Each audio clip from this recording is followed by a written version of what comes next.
Hi, I'm Lauri Flaquer of Soltar Solutions, and I'm here today on Focus Forward Live with Lauri with Valerie Zumbusch, CEO of Picture My Health.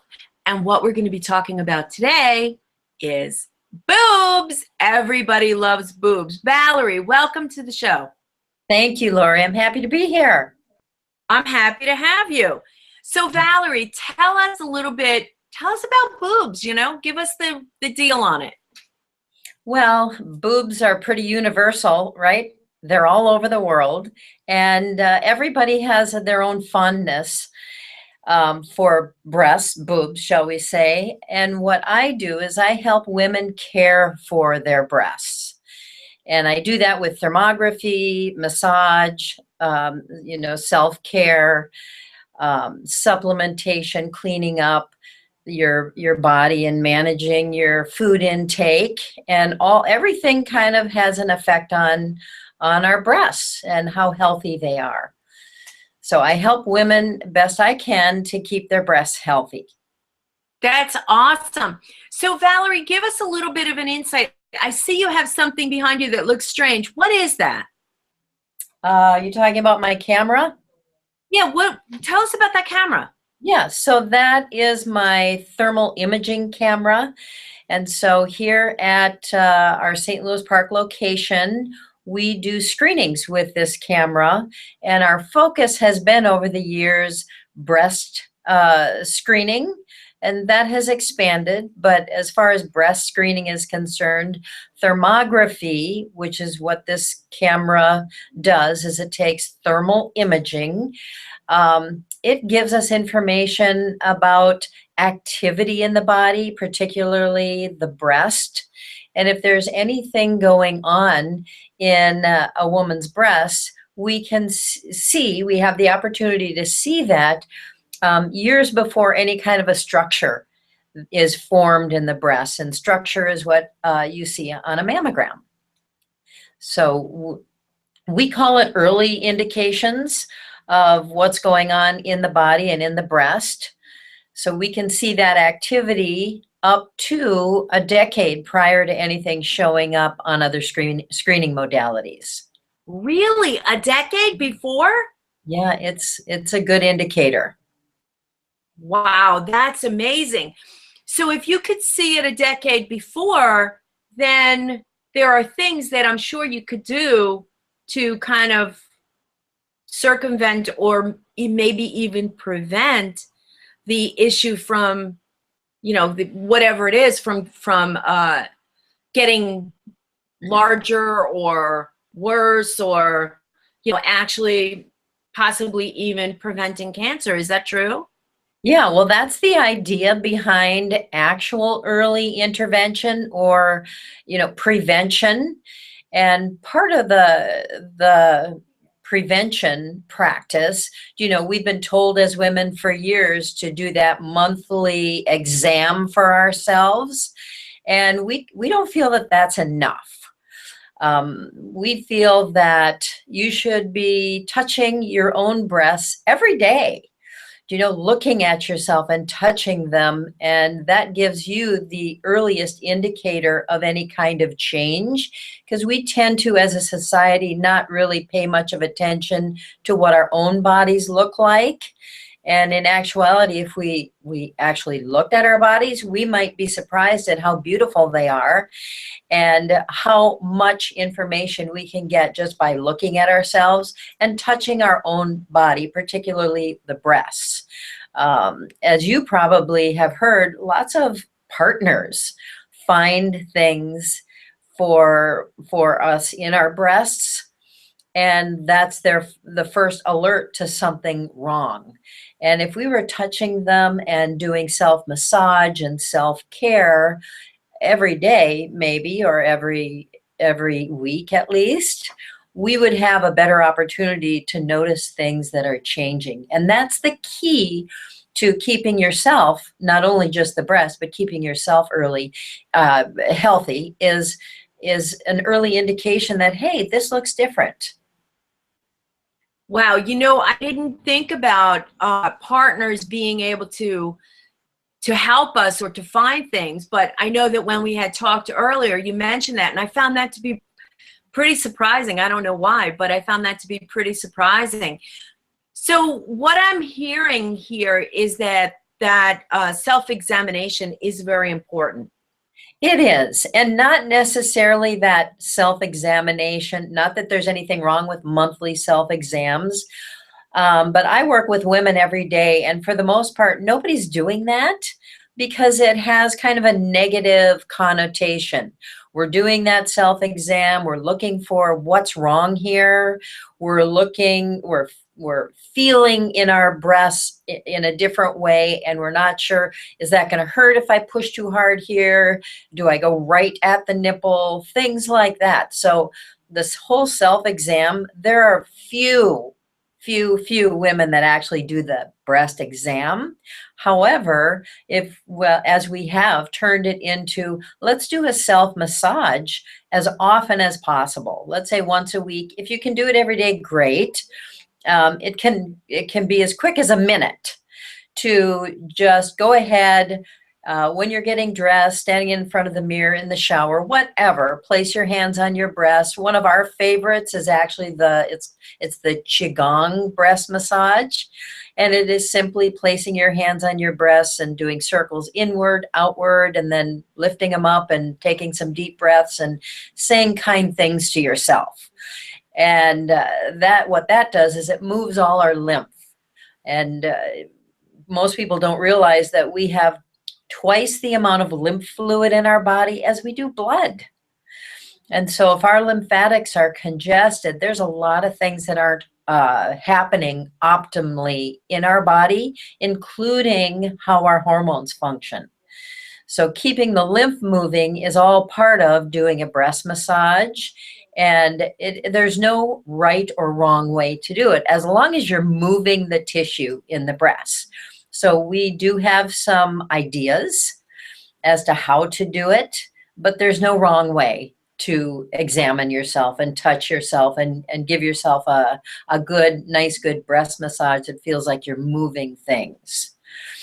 As far as the lymph is concerned, everything, starts here. The lymph starts at the mouth and it moves through just lots of pathways right through the breast.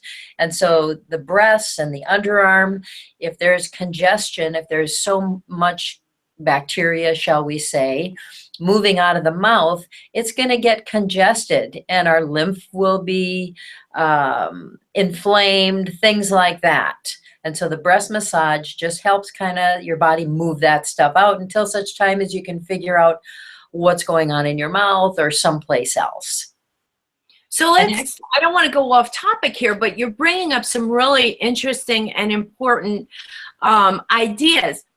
When we look at the lymph and the lymph fluid, how do we know if we need to, move that fluid around? How do we know if there's bacteria trapped? I mean, how do we know these things? So thermography is a good tool to use to see if there's an indication of lymphatic congestion, because that has the opportunity to show up as some kind of activity using our thermographic imaging camera.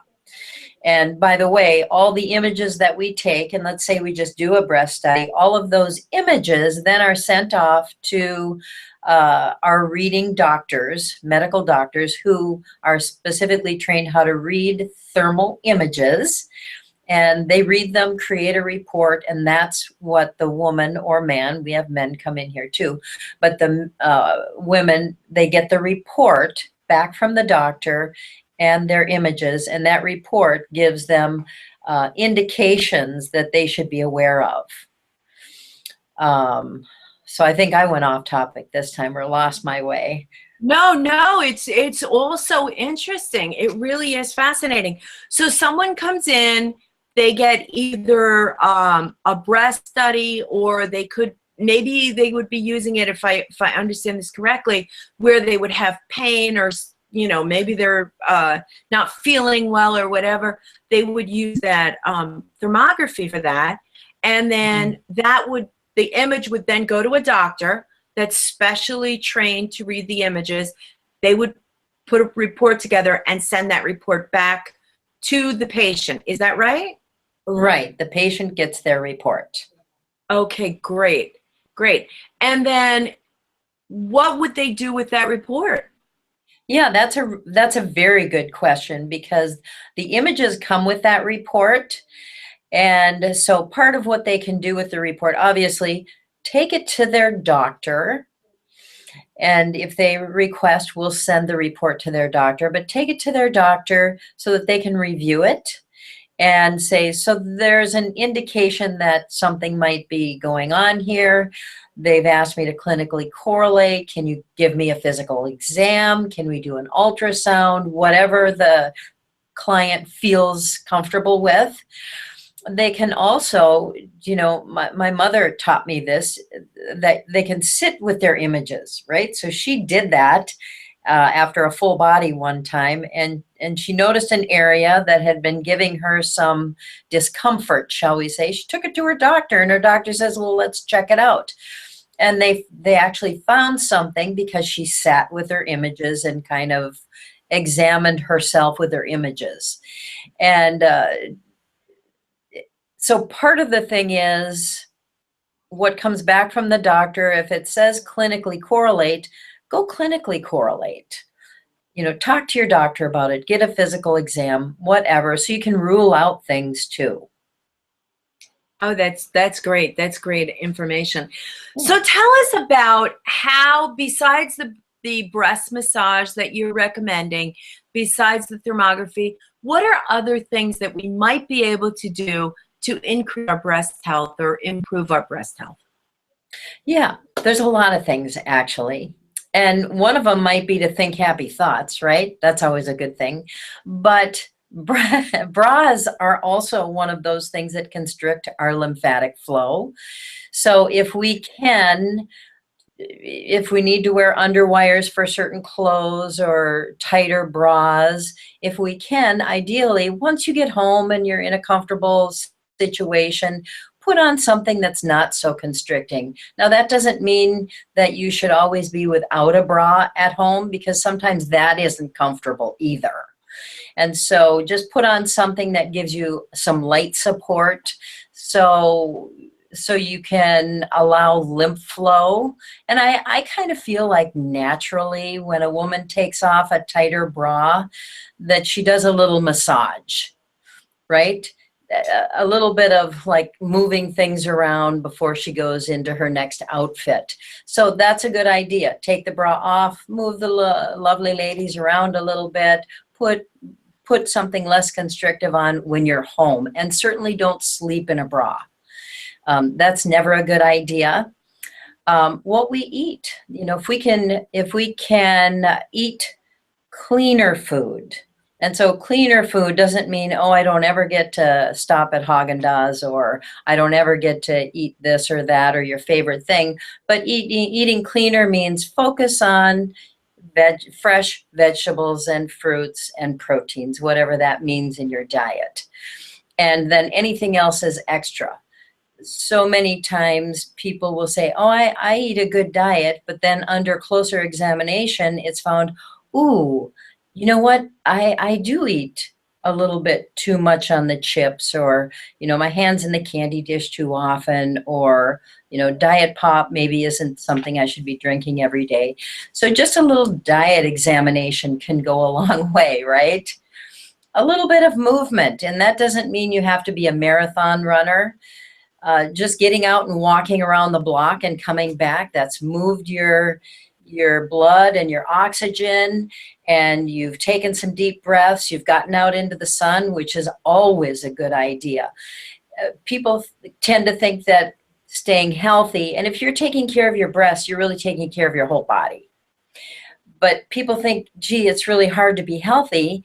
But if you just take little steps and do things that you already know but aren't doing, and believe me, I'm in that same group of, oh, I think I'm doing pretty good. And then when you examine it, you go, maybe I'm not doing so well. And I could improve, although we're all tending to be doing the best we can at the moment. drinking good water, as good as you can, and drinking a good amount of it so that you hydrate. And that also helps your lymph flow, because now you're hydrating your body and you're offering that hydration so the lymph can get diluted and move. Something as simple as chewing your food helps your digestion, which helps your health, which also helps your breasts.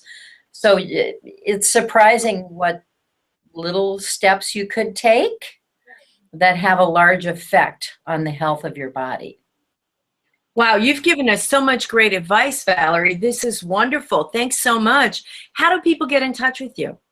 Picturemyhealth.com is a way you can kind of check out breast thermography or thermography in general.